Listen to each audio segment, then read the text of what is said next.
안녕하세요, 가치현입니다. 자, 오늘 시장이 많이 빠졌어요. 참 이번 주 첫날부터 굉장히 부진한 흐름이 나왔었고, 코스피는 1.1% 하락이 나왔습니다. 그리고 코스닥은 무려 2.3%의 급락이 나왔고, 양시장 모두 별다른 반등 없이 계속 흘러내리는 모습이 나왔어요. 그리고 코스피의 상위 종목들을 한번 살펴보면, 오늘 코스피가 1% 급락이 나왔지만, 그래도 삼성전자하고 삼성바이오로직스, 그리고 현대차, 삼성 SDI까지 대체적으로 대형주 상위권 내의 종목은 그렇게 크게 빠지진 않았던 것 같아요. 그래서 때문에 체감상으로 볼 때는 아마 같은 1%라고 하더라도 오늘과 같은 시장이 참 힘들었을 것이라고 생각이 되고요.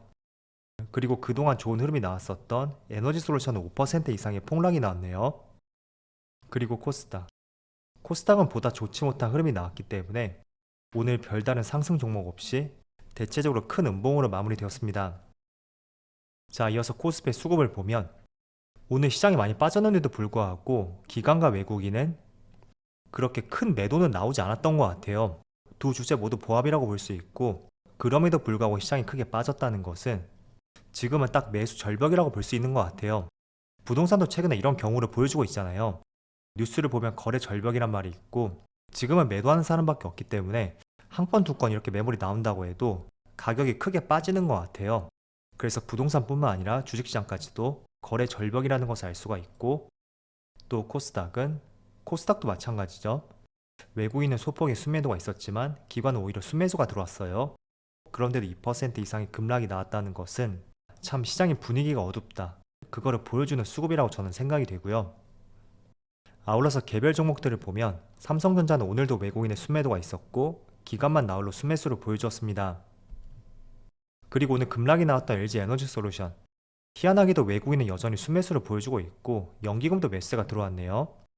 다만 투신 쪽에서 사모펀드하고 이쪽에서 많은 순매도가 나왔던 것 같고, 그리고 현대차는 오늘도 기관과 외국인의 양매수가 들어왔습니다. 참 대단한 수급인 것 같고요. 또 삼성 SDI도 마찬가지로 외국인의 순매수가 들어왔고 기관은 거의 변동이 없었네요. 자, 이어서 주체별 매매 동향에 대해서 살펴보도록 하겠습니다.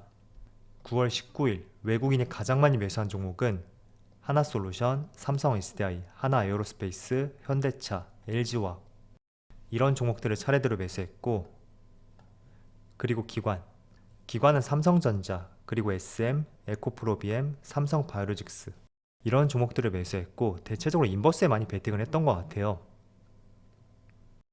자, 이어서 해외 증시를 보면 일단 지난주 금요일날 조금은 예상을 했었겠지만 미국 증시가 8월 초의 저점, 이 전저점을 이탈했어요.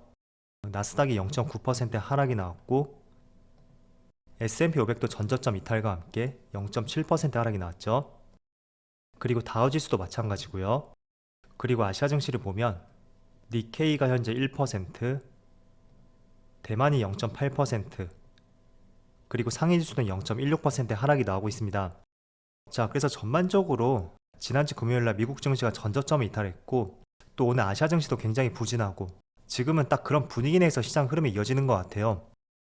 그래서 아무래도 이번 주 수요일날 FMC에서 어떤 연준의 발언이라든지 향후 전망에 대해서 어떤 언급이 나오기 전까지는 경계 매물이 나올 가능성이 높다고 생각이 되고요.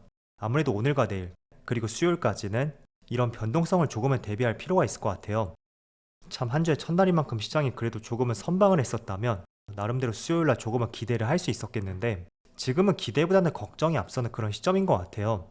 그리고 그에 따라서 전체적으로 시장이 불안감을 느끼고 있는 것 같은데 일단은 몇 가지 재료들을 한번 살펴볼게요. 자, 어제자 나온 기사를 보니까 미국의 많은 경제학자들이 연준이 기준금리를 4% 이상으로 올릴 것이다, 이런 전망을 내놓았습니다. 그리고 금리를 내리는 것이 빨라야 2024년 그쯤이 될 것이라고 예상을 했었고, 그렇다는 것은 내년에는 금리 인하에 대해서는 가능성이 낮다는 의견이 될 수가 있어요. 그래서 미국의 많은 경제학자들이 금리의 폭이라든지 그리고 금리 인하 시점, 그런 것들을 이렇게 전망을 하고 있으니까 하나의 참조사항으로 보시면 좋을 것 같고요. 그렇지만 과거 수년 동안 그래왔듯이 경제학자들이 이런 시장의 흐름을 다 맞출 수가 있었다면 아마도 전 세계 시장에서 가장 돈을 많이 버는 직종이 경제학자가 되었겠죠. 그래서 역설적으로 경제학자라고 하더라도 그 경제의 전망을 모두 맞출 수는 없다, 이렇게 보시면 좋을 것 같고, 그렇지만 지금 바라보는 관점은 2023년에는 금리 인하가 없을 것이고 빨라야 24년이 되었을 때 그제서야 연준의 입장이 조금은 바뀔 수가 있다. 그렇게 내다보는 것 같습니다. 자, 그런데 제가 이 자료는 많이 보여드렸을 거예요. 2000년 이후에 미국에서 금리 인상을 했던 사례가 총 2번 있거든요. 물론 2000년도 당시에도 이때도 금리 인상을 했었지만 90년대 후반부터 올라오던 과정 중에 하나였기 때문에 이때를 제외한다면 지난 2004년부터 2006월까지 이때가 있을 것이고, 또 두 번째는 15년 말부터 18년까지 이렇게 두 차례가 있어요. 일단 이 날짜를 한번 잘 기억해 보세요. 제가 코스피 차트를 보여드리면서 조금 더 설명을 드려볼게요. 우리가 이렇게 전망을 많이 하잖아요. 연준이 계속 금리를 올릴 것이고 올해 말까지 그리고 내년 상반기까지도 계속 금리 인상이 예상이 되기 때문에 아마도 내년 상반기까지는 계속 시장이 빠질 것이다. 그렇게 예상을 하시는 분들이 많은 것 같아요. 그렇지만 제가 저번에도 한번 강조를 해드렸던 대로 처음에 금리 인상을 하는 시점, 그 시점으로 하여금 굉장히 시장의 변동성을 가져오고, 반대로 오히려 금리 인상을 하고 나서는 어느 정도 시간을 거치고 금리 인상 시기에도 주가의 상승이 나왔습니다. 자, 그래서 첫 번째 사례로 한번 보여드릴게요. 2004년 6월에서 2006년 6월까지. 자, 이게 코스피의 월봉 차트를 한번 보세요. 처음으로 미국에서 금리 인상을 했던 시기가 이때였었죠. 2004년 6월이에요. 그리고 금리 인상을 종료했던 시점이 2006년 6월. 이때죠. 한번 차트 흐름을 잘 살펴보세요. 이게 월봉 차트인데 금리 인상을 하기 2개월 전에 그때 주가가 한번 고점을 찍고 나서 금리 인상하고 나서 그 다음 달까지 코스피 지수가 4개월 만에 24%의 급락이 나왔습니다.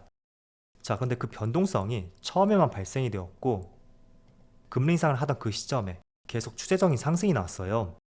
그리고 두 번째 사례 2015년 12월부터 18년 12월까지 이때를 한번 볼게요.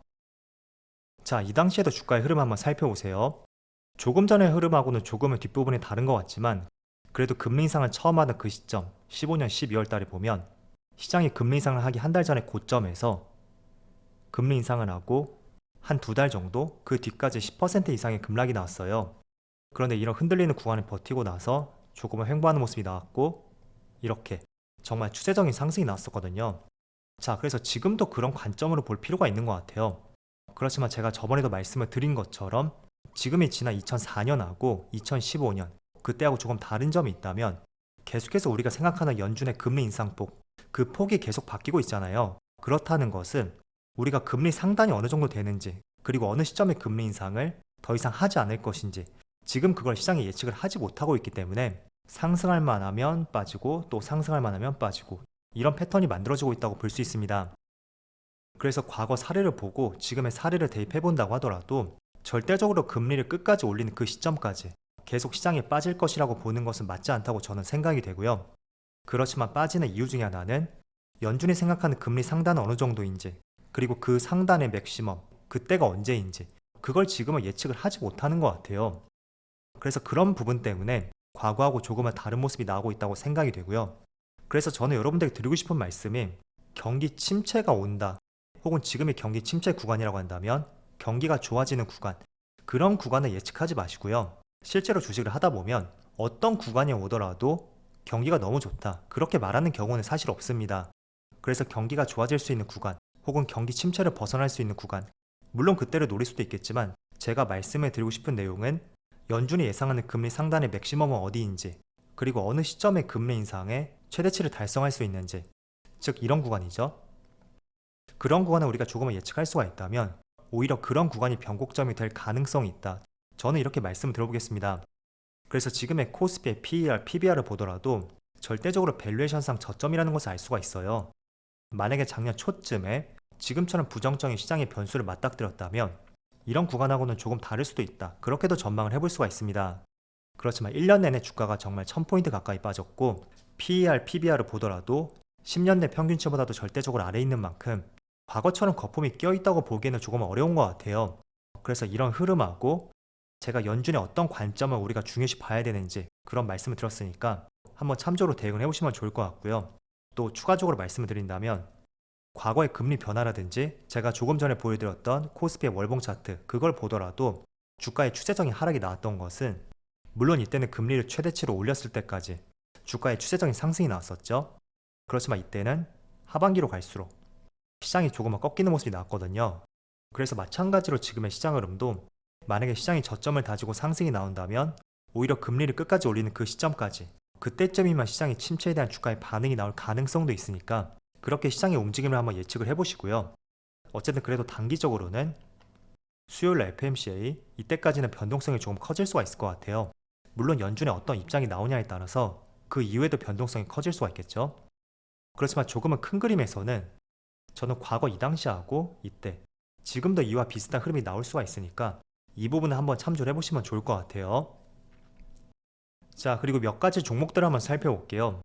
최근에 부정적인 시장 흐름에서 강세를 보여주었던 LG에너지솔루션 오늘 5% 급락이 나오고 있고, 그리고 태조 이방원, 태양광 관련주인 현대에너지솔루션 마찬가지로 11% 급락이 나오고 있습니다.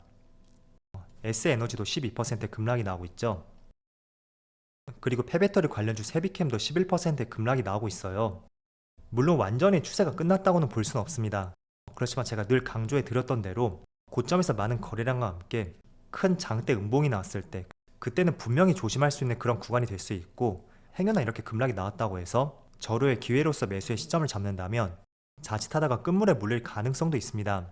물론 주식에는 100%는 없기 때문에 확률적인 측면으로 말씀을 드린 거예요. 그렇지만 세비캠은 21선을 이탈했죠.